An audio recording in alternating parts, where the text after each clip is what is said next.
dear sisters and brothers. Let me start with a very short story which I read several years ago, which will help me connect to what I want to share today. Once Lord Krishna was walking along with sage Narad, and they went to a village. This village was full of robbers, thieves, and bad people. So they invited him for lunch, and he had lunch, and they asked for a blessing. So Lord Krishna said, "May you all stay together in this place forever and stay united." Lord Narad was sort of perplexed. What kind of a blessing is he giving? Then they go to the next village, which is full of good people who have good intentions, people who do good acts. And they also call him to have food with them. After having food, they also seek a blessing, and he gives a blessing that may you all get divided soon and go away from this place. Narad now really gets very angry. What kind of a God you are? You are telling the thieves to stay united, and you are telling the good people to get divided. So Krishna says, Narad, if the bad people leave the place, they will multiply and rob the entire world. It's better that they stay in one single place. Whereas the good people, they are doing nothing about what they are good at. They are staying in one single place, and hence I wish them that they have to move out of this place so that they can serve the world. Narad understood that. I also remember this quotation, which often I quote in many places. All it needs for bad to survive and thrive is for a few good people to do nothing. Last 3 days we have been fortunate enough for hearing Daji's explanation on the concept of availability. Based on my own personal interactions with him and my little bit of work that I have done across several areas that have been given to me, fortunately, I thought I will share a few basic concepts which will help us to take certain inputs on how to make us more available to his work. Let me go back to the school days when we would have read in mathematics a very simple concept about equilateral triangle. An equilateral triangle, by definition, where the sides are equal, the length of the sides are equal, and the angles are the same, 60 degrees, adding to 180 degrees. And the space inside is what you call as the area. The smaller the equilateral triangle, lesser the area. Let's replace the word area with availability.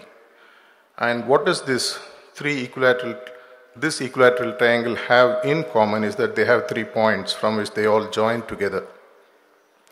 If the sides are equal, which means, and if the triangle keeps getting larger and larger, the area inside or the availability inside becomes larger. There are 3 points which actually connect the equilateral triangle, and let's take the 3 points and find what are those 3 attributes when you expand on them would make you more available to do his work. Let me call it the 3 C's. You have in any equilateral triangle a summit, which is the top point, and the left bottom point and the right bottom point. Let's take the top point C as commitment, the left point as consistency, and the right bottom point as character. And let's see how by combining these 3, we can make ourselves more and more available to his work, which is what he has been sharing in the last 3 days in the batch 1. If you look at the first C, which is at the summit, which you call it as the commitment. In life, we all know, for example, if you want to lose weight, you have to do a workout. If you work out once in 15 days or once in 30 days, you are only basically interested in your health, you are not committed. If you are seriously committed to health, you will go to the gym or do workouts or whatever is essential for a much longer time. Commitment is like putting a postal stamp to an envelope. Till the goal is reached, the stamp has to stay on the envelope. If it falls, in all probability, the envelope will land up in the dead letter post office. Likewise, we need to find what is that we need to be committed about. In my view, personal view, specifically having spent time with Chariji Maharaj and fortunately spending time with Daji since 93, one thing I've understood is commitment is to the goal. Once, many years back, Daji gave a talk here in this hall where he mentioned that set the goal in such a way that achieving that one goal, every goal in this world can be achieved. Which means what Maxim 3 tells us, set the goal as the highest. So commitment to goal is the first step that I would look at. The larger the goal, the larger the size of the triangle, and hence larger your availability. I do not know how many of you are familiar with my WhatsApp pin status, which I put several years ago. My goal, which I have taken, which people who are close to me will understand, is heartfulness must reach every home before I leave this planet. Once I set that goal, I have found miraculously in my own personal life that all the material sides, all the family side, everything else automatically has started falling in place. If you climb Mount Everest, which is 29,000 feet, in the first 500 to 1,000 feet, you will find all kind of rich minerals, diamonds and stuff like that. You will still be rich while you aim for the highest, which is the pinnacle or the top or the summit of the mountain. Likewise, when you set the goal as the highest, automatically what happens is there is a way in which grace and support from the highest level starts flowing. I have seen it in my personal life that when you do his work and set the goal as the highest, nothing becomes really impossible. When he gave the work of being the regional facilitator of Tamil Nadu about a year back, one thing that we all decided is we'll set the goal as the highest, which is like Tamil Nadu has 8 crore people. And we said that within about 2 to 3 years, we'll ensure that all these 8 crore people get to know about what heartfulness is. And if possible, take those 3 sittings and become heartfulness practitioner. To such an extent, you stop anywhere and ask anyone on the road, do you know about heartfulness? They will have to say yes. They might not be practicing, but they will at least say yes. This is also one of the messages recently Daji gave. Go ahead and tell the people it's there. Whether they practice or not, we'll come to that later. When we set that as the highest goal, then normally what happens is you tend to give your best. And that increases the size of the triangle from the top side. But only the top side is going to increase, the bottom 2 sides don't increase. It won't be an equilateral triangle, which means the area or the availability becomes lesser inside.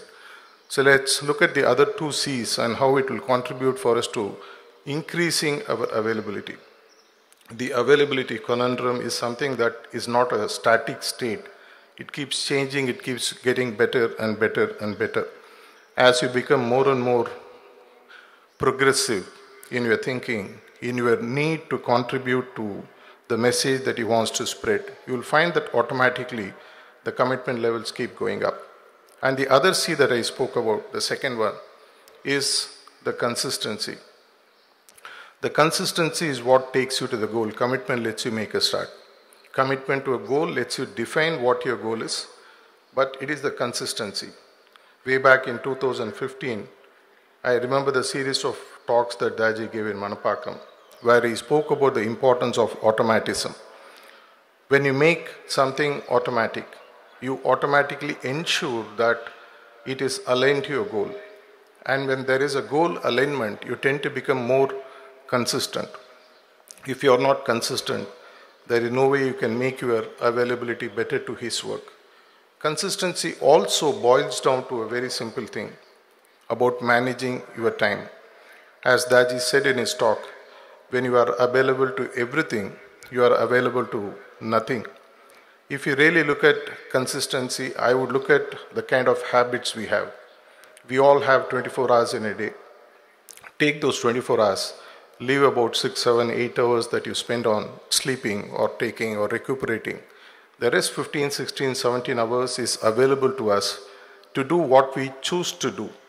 Many years back, I remember 2016 or 17, Daji beautifully mentioned that it is the choices that lets you manage your time and how you contribute to the mission.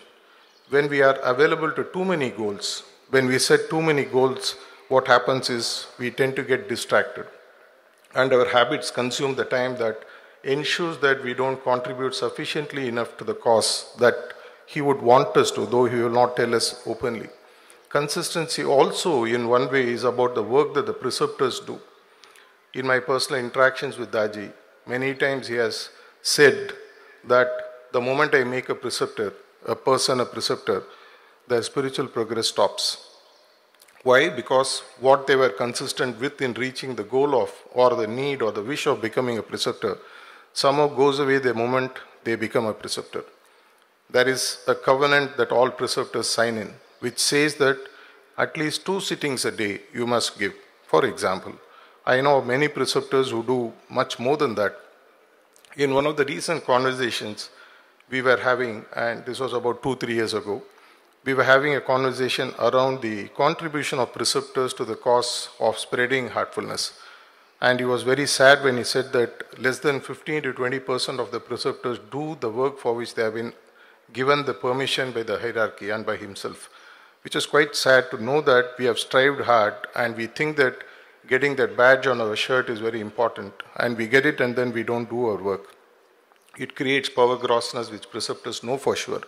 When you are consistent, as part of spreading heartfulness, as I mentioned, taking heartfulness to the whole of the world, this is what their vision is too. Babaji Maharaj has said, I would like to see a preceptor in each home of this world, which means there has to be at least one abhyasi in each house of this world. You look at 800 crore plus population, at least about 100-150 crore preceptors should be there. Imagine the kind of vision that the masters have set for us and the speed at which Daji is taking it. If preceptors do not contribute, what tends to happen is you tend to become a block to the work that he is doing. He even once openly said, though it is sad to quote, he told me once that preceptors should come forward and give up their preceptorship if they think they are not fit to do his work. We cannot do the work grudgingly. We cannot do the work, oh my God, I have taken this up, now I have to do. This is something that you have to look forward to. Many times he said that it's like meeting your girlfriend for the first time. How much sort of interest, how much kind of anticipation we will have to go and meet our beloved. Like that, every sitting where you are able to connect a potential seeker or a new seeker or an abhyasi with whom we want to deepen the practice, they want to progress, and the work that the preceptor does is humongous. 2 sittings is a must. 1 sitting at least is acceptable.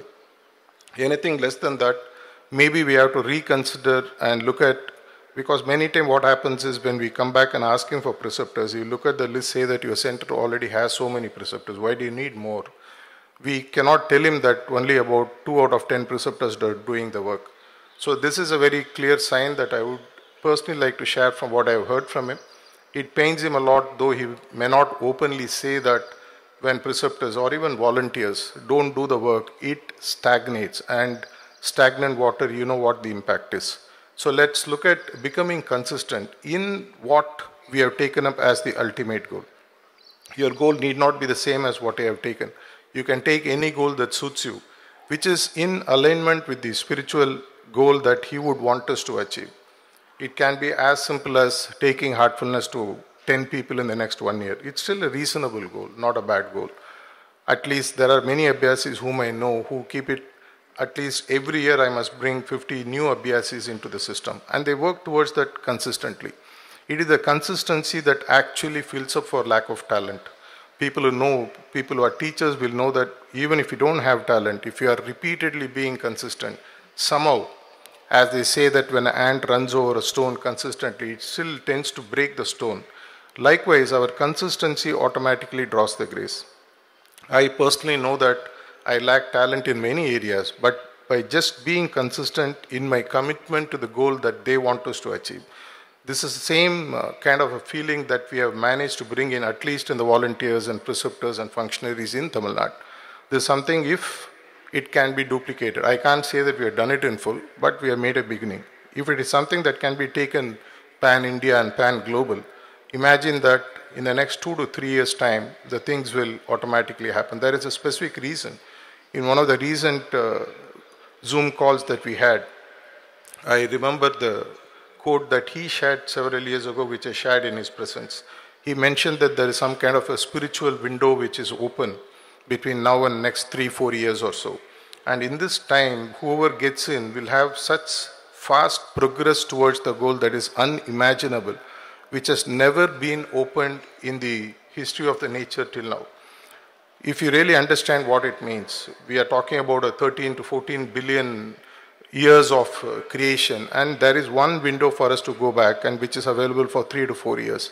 How much time would we want to spend in ensuring that not only us, everybody goes toward this goal in this period of time, which is hardly another 4 or 5 years left. The journey ahead is quite long, but if we are committed to the goal and we are going to be consistent, the chances of ensuring that heartfulness reaches to all the population of the world is not far off. Let me come to the third point, which is the point which sort of joins all these 2 points together, which is what I call as character.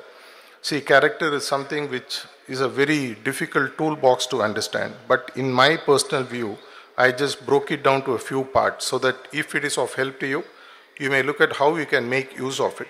For me, character is something quite simple. What helps me to transform myself in aligning to the goal is what I would change my character towards. Whatever is not helpful, I would drop off. Let me explain it with a couple of examples. If you look at the Ashtanga Yoga, the first 2 steps of Yama and Niyama, Daji has many talks said that Yama is where you burn or give up what are the things that are not required. It's like a to-do list and not to-do list. And when you make this list, there are a few things which stops us from progressing. As he painfully mentioned in his talk, we even tend to question the wisdoms of the masters. We even tend to question the choices that they make. We even tend to question, why is master saying like this? Why is he talking only to so and things like that. When you look at Niyama or Yama for that matter, I would only look at 2 things that we need to burn, which very clearly boils down to 2 biases that we are all born with and we continue to grow. The first is what we call as the cognitive bias. The second is what I would call as the emotional biases. Cognitive biases, if you do a Google search, you'll find there are more than 50 to 60 cognitive biases you will find. If you can start giving up, cognitive bias basically comes from our ability to think. Instead of discriminating, we just think and prejudge and then jump into certain suicidal well from out of which we are never able to walk out of. If we are able to introspect, which is what Dharana and Pratyahara is about, and give up those cognitive biases. Emotional biases are our tendency to connect with people we know, the tendency to hate people we don't like, the tendency to discriminate people based on color, religion, caste, sex, and things like that. Fortunately for humans, we all know what our cognitive and emotional biases are. If we ensure that we lighten the burden of our journey towards the goal that he wants us to, please ensure that you burn those biases, which is the Yama part. If you look at the Niyama part, it is about a few to-do list. Let me give a very simple thing for volunteers or Abhyasis who would like to participate in this great journey of heartfulness throughout this world. To start with, set aside 15-20 minutes a day, a fixed time, which will bring an automatism. In this time, I will do something for spreading the message of heartfulness. It can be as simple as practicing the 4 intentions, the 4 suggestions and the 3 intentions that you shared with us. If we just practice that and send out that as a vibratory sort of a field around us, we will find that more and more people start getting attracted. Because many times when people speak about character, this question has come up in several discussions I've had with volunteers. When Daji says character formation, does it mean we don't have character? It's not that. Character formation is the first step. From character transformation is what we move into. And finally, the magic happens when you actually metamorphosize into becoming like what he is. If you understand these 3 concepts of being committed to the goal, define your goal, whatever is the highest. Your material life will automatically sort of plug into that. Find ways to be consistent in moving towards this goal. Build the character traits that are essential to combine the commitment and the consistency to your goal, and ensure that the triangle keeps becoming larger and larger to such an extent that the availability, which is one of the most important points he shared in this message, availability to what? Availability to whatever he wants us to do. Availability to the change that he would want to see in us. We become the block. He never stops giving us what is to be given to us. As Babaji Maharaj beautifully said, from the movement from left to right, I can take you to the highest. But are we ready? If we are ready, you will find that a magic happens and that heartfulness becomes a household name, maybe in the next 3 to 4 years' time. Not in India, not in Asia, but in the entire world. And that is the best gift that we may be able to give to the masters while we are here. If not we, who else? If not now, then when? Thank you.